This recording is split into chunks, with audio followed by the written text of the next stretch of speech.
Hai adik-adik, bertemu saya Kak Gusti dari Yayasan Bali Children's Project. Kali ini kakak ingin berbagi informasi dengan kalian tentang perlindungan anak dari kekerasan, khususnya dari kekerasan seksual. Jadi secara umum kekerasan itu ada 4 jenis ya. Yang pertama kekerasan fisik, kedua, kekerasan emosional, yang ketiga, penelantaran anak, dan yang keempat, kekerasan seksual. Nah, kita akan bahas secara singkat 3 kekerasan pertama, ya.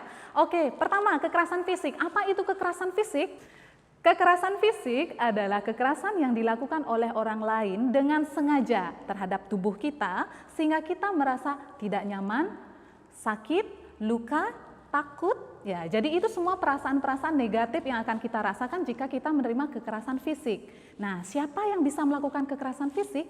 Siapa saja bisa menjadi pelaku kekerasan fisik. Bisa orang terdekat kita, misalnya orang tua, saudara, teman, atau guru, dan bahkan juga bisa dilakukan oleh orang yang tidak kita kenal. Kekerasan fisik itu bisa ringan dan juga bisa berat. Nah, jika kalian tahu ada teman kalian atau saudara kalian menerima kekerasan fisik yang agak berat sampai luka-luka, segeralah minta bantuan kepada orang dewasa yang kalian percaya dan sayangi. Kalian juga bisa menghubungi KPPAD Bali untuk itu, ya.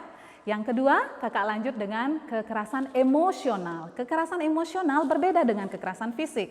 Kalau kekerasan fisik bisa menggunakan tangan, kayu, batu, dan lain sebagainya.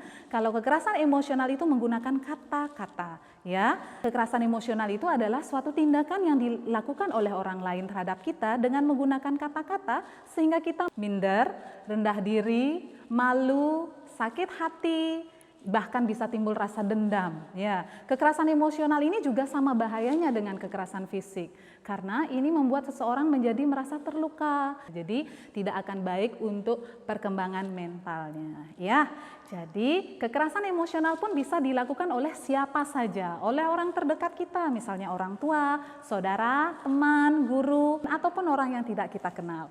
Nah, yang ketiga adalah penelantaran anak. Penelantaran anak ini adalah suatu jenis kekerasan yang dilakukan oleh saudara atau orang tua anak tersebut.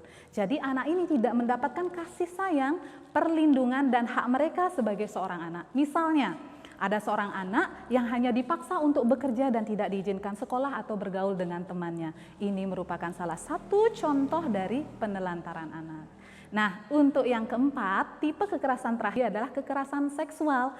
Apa itu kekerasan seksual? Kakak ingin bahas tentang kekerasan seksual lebih dalam lagi, tapi sebelum itu kalian harus tonton dulu cerita Si Mawar. Dari menonton cerita Si Mawar, kalian akan mengetahui apa saja yang harus kalian pahami tentang kekerasan seksual. Sampai jumpa di video selanjutnya ya.